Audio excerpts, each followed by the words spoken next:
Welcome to Pharmacology lectures. Today we are going to study principles of drug therapy and pharmacokinetics.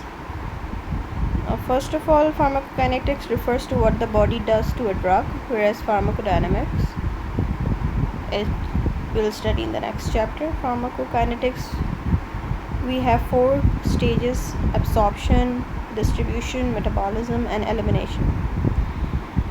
Now first, the drug at let's have a look at this diagram. Drug at the site of administration. When we take the drug, first it goes to the stage of absorption. From the site of administration, it permits the entry of the drug either directly into the plasma or it's sent to the distribution stage. Distribution is the second stage. The drug reversibly leave the bloodstream and distribute into the interstitial and intracellular fluids. And then the third stage is metabolism. The drug may be biotransformed by the metabolism by liver or other tissues. Finally, elimination. The drug and its metabolites are eliminated from the body in urine, bile, or feces.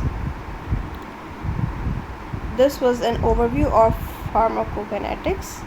Now, routes of drug administration. The route of administration is determined by the property of the drug. For example, is it water or lipid solubility, its ionization, and by the therapeutic objectives. For example, rapid onset is desired, or we need drug to a local site.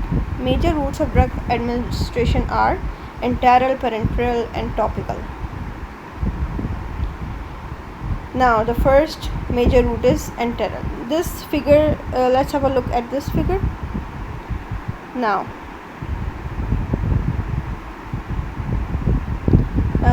there are various routes of administration. Topical, when we apply topically. Parenteral, either it is IV, IM, or subcutaneous. Otic, when you apply to on our ears. Ocular, for eyes. Inhalation, for our lungs. Oral, through mouth. Sublingual or buccal. Transdermal patch. Epidural, and rectal.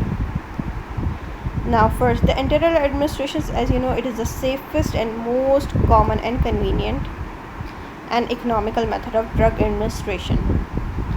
The drug may be swallowed, allowing oral delivery, or it may be placed under the tongue, that is called sublingual, or between the gums and cheek, buccal. These two, sublingual and buccal, are facilitating direct absorption into the bloodstream, to the plasma. Now first, oral. Oral administrations provide many advantages. Oral drugs are easily self-administered. You do not require any nurse or any healthcare team, and toxicities or overdose of oral drugs may be overcome by antidotes such as activated charcoal.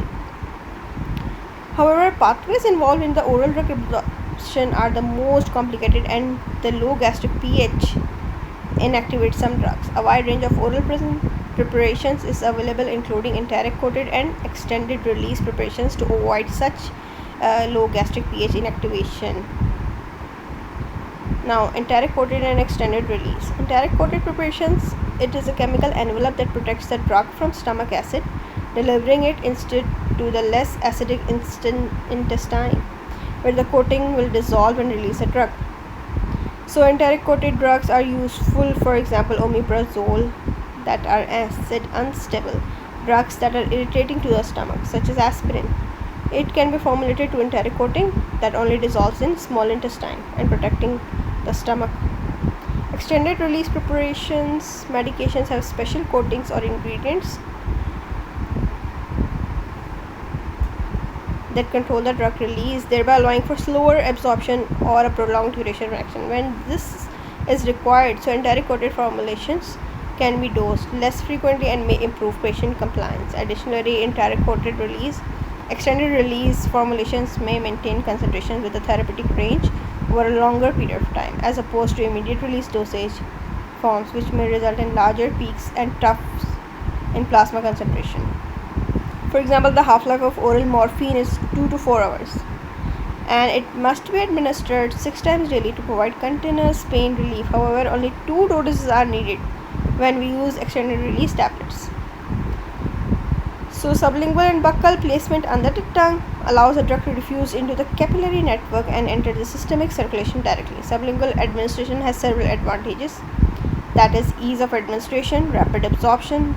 It also bypasses the GI environment and first pass metabolism. The buccal route between the cheek and the gum is similar to sublingual.